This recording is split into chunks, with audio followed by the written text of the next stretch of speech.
Donc maintenant, on va s'attarder sur l'étude d'une composée affine de la fonction exponentielle. Donc on va aller un petit peu plus loin.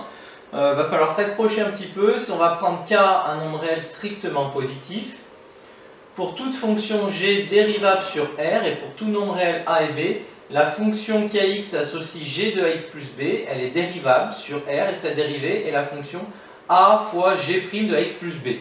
Voilà, comme je le dis de temps en temps, a priori pour l'instant vous n'avez rien capté, donc on va se poser, on va essayer d'expliquer tout ça et de comprendre tout ça avec un exemple. Alors regardons déjà le cadre jaune. La fonction g de ax plus b, c'est une composée affine de la fonction g. Donc ça c'est une propriété qu'on va admettre et qui va nous servir notamment en ce qui concerne la fonction exponentielle, puisque donc si on applique la fonction f de k qui est définie par qui a t f de k qui a t associe e de kt et définie dérivable sur r, alors ça signifie que sa dérivée ce sera k fois e de kt.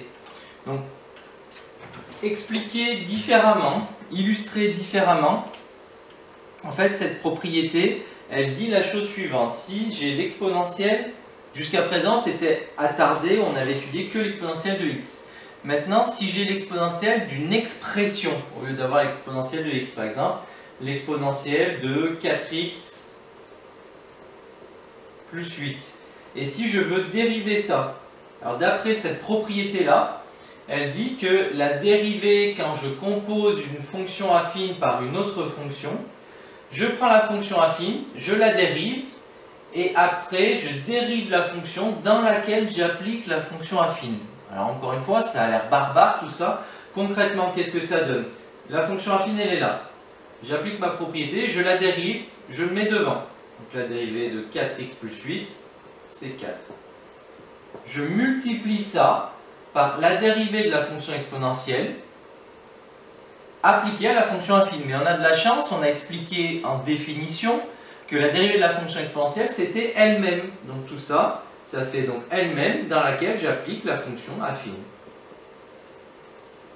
Donc voilà ce que ça donne. Du coup, en fait, dit de façon plus simple, la dérivée de e de u de x, si vous voulez, où u de x ce serait une expression en x, c'est u' de x fois, et après je recopie, e de u de x. Hein, encore un dernier exemple pour bien être sûr que ce soit bien compris. La dérivée de e de 67x plus 87. Si je veux dériver ça, ça fera la dérivée de l'expression affine, donc c'est juste 67. Et après, j'ai juste à recopier. Exponentielle de 67x plus 87. Donc voilà concrètement ce que ça donne, ce que cette propriété donne ici. Donc voilà, on vous dit la dérivée de e de k fois t. Je dérive le k fois t, donc t c'est ma variable, k c'est une constante, donc ça fait k fois e de kt. Exemple, dérivée de e de 0,5t, bah c'est 0,5, e de 0,5t, l'exponentielle de 0,5t. Donc la fonction f de k est strictement, décidément j'ai souvent oublié de le compléter, est strictement croissante. Hein, son tableau de variation et le tableau suivant, alors là on est dans le k justement, c'est le k de le dire, que de k. K est un nombre réel strictement positif. Donc quand k est un réel strictement positif, la fonction f de k est strictement, donc je répète ici, complétée avec croissante.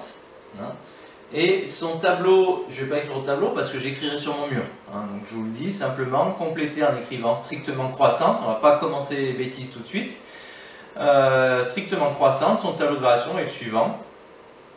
Je vous donne un petit exemple tiens, que j'ai fait à l'aide de GeoGebra. Voilà la fonction e de kt. Vous voyez, à partir du moment, donc là mon k, je l'ai appelé a. Hein, à partir du moment où a est positif, ma fonction est strictement croissante. Et par contre, point commun, point fixe même, en 0 elle passe toujours par 1. Et après, bon, bah, suivant la valeur de k, plus k est grand, plus elle est croissante rapidement.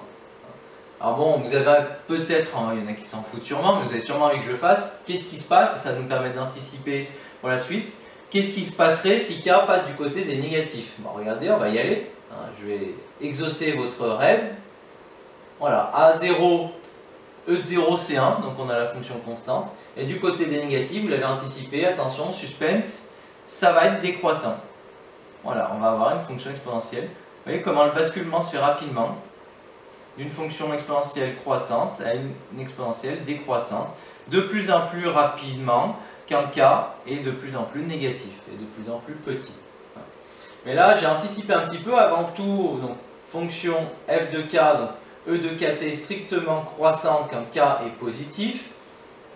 Avant tout, un petit exemple, avant de basculer dans le K négatif. Drôle de jeu de mots.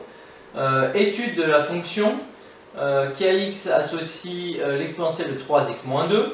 Si vous avez suivi la propriété que je vous ai expliquée sur ce tableau, ça c'est une fonction du type E de U, donc sa dérivée c'est U' E de U. Donc ici, U c'est 3x-2, donc U' c'est 3 fois l'exponentielle de 3x-2. Si on dérive, c'est pour étudier le signe, mais en fait le signe de ça est très simple. L'exponentielle de n'importe quoi, ici n'importe quoi c'est 3x-2, l'exponentielle de n'importe quoi est toujours positive. Je multiplie par 3, ça va me donner quelque chose de positif. Donc la dérivée est positive, ce qui signifie que la fonction initiale est une fonction strictement croissante. Et du coup, une équation de la tangente au point d'abscisse 0, bah, j'applique ma formule y égale f' de 0, facteur de x moins 0 plus f de 0. Hein, équation de la tangente en 0. Donc f' de 0, ça fait 3 fois e de 3 fois 0 moins 2, donc 3 fois e de moins 2, ça c'est f' de 0. Facteur de x moins 0, ça fait x, donc 3e de moins 2 facteur de x, plus f de 0, donc je vais là-dedans, je remplace x par 0, ça fait e de moins 2. Donc voilà, la tangente à la courbe représentant cette fonction en 0. Voilà, là on vous a mis quelques cas différents suivant les valeurs de k. Donc moi je voulais faire mieux. Avec GeoGebra, voilà ce qui se passe quand on modifie les différentes valeurs de k. On voit qu'à partir du moment où on a un cas positif, la fonction est strictement croissante. E de moins 2, donc il faut bien avoir en tête que c'est un nombre réel, qui est strictement positif. Je vous l'ai dit, l'exponentielle de n'importe quoi est positif. Bah maintenant, on a un peu anticipé. Si on a E de moins kt, autrement dit, si on multiplie ma variable t par un réel négatif, puisque si k est positif, moins k est négatif, donc E de moins k fois t, c'est un réel négatif fois t. Elle est définie, elle est dérivable sur R. Sa dérivée, bah, moins k fois E de moins kt. Et du coup, ça sera strictement décroissant. Pourquoi? Un exemple, E de moins 3t, ça sera moins 3 fois E de moins 3t. Hein? Donc, et pourquoi ce sera forcément strictement décroissant? Parce qu'en fait, vu que k est positif, moins k sera négatif, donc ce sera un réel négatif fois l'exponentielle qui est toujours positive. Donc, un négatif fois un positif, on connaît le signe d'un produit, ça va donner un résultat négatif, donc la dérivée sera négative, ce qui signifie que la fonction de base est décroissante. Par contre, on a toujours ce point fixe, en 0, ça vaut 1. Pareil, là on a différents cas. Voilà, je vous ai déjà montré ce qui se passe quand on a un réel négatif, quand mon k... En fait, c'est pas que mon k est négatif, c'est que vu qu'il est positif, moins k est négatif, mais du coup, quand on a l'exponentielle d'un coefficient négatif fois t, ça donne cette allure-là de courbe, donc exponentielle décroissante, courbe décroissante. Exemple, si on étudie la fonction l'exponentielle de moins 2x plus 3, si vous avez suivi, dérivée de moins 2x plus 3, c'est moins 2. Dérivée de e de u, u', donc moins 2 fois e de u. Ça, comme je vous l'ai déjà expliqué, moins 2 c'est un réel négatif, fois l'exponentielle qui est positive, ça donne un bilan négatif. Donc la fonction de dérivée g' est strictement négative, donc la fonction initiale g est strictement décroissante. Je peux de la même façon après trouver une équation de la tangente en 0 en appliquant ma formule g' de 0, facteur de x moins 0 plus g de 0. Je remplace g' de 0 par sa valeur, je vais là-dedans, je remplace x par 0. X moins 0, ça fait x, plus g de 0, je vais là-dedans, je remplace x par 0, ça fait e de 3.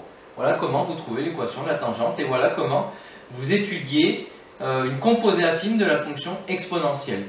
Voilà, ça a l'air pas simple, c'est sûrement pas simple, mais en s'exerçant petit à petit, vous allez voir qu'il n'y a pas de difficulté majeure. Et j'ai envie de dire, s'il y a une formule principale à retenir, c'est peut-être celle-ci. Hein, la dérivée de E de U, donc de l'exponentielle d'une expression au sein de laquelle intervient x. Je prends mon expression, je la dérive, je la balance devant, et ensuite je recopie, fois l'exponentielle de l'expression que j'avais au départ. Donc voilà pour cette partie-là.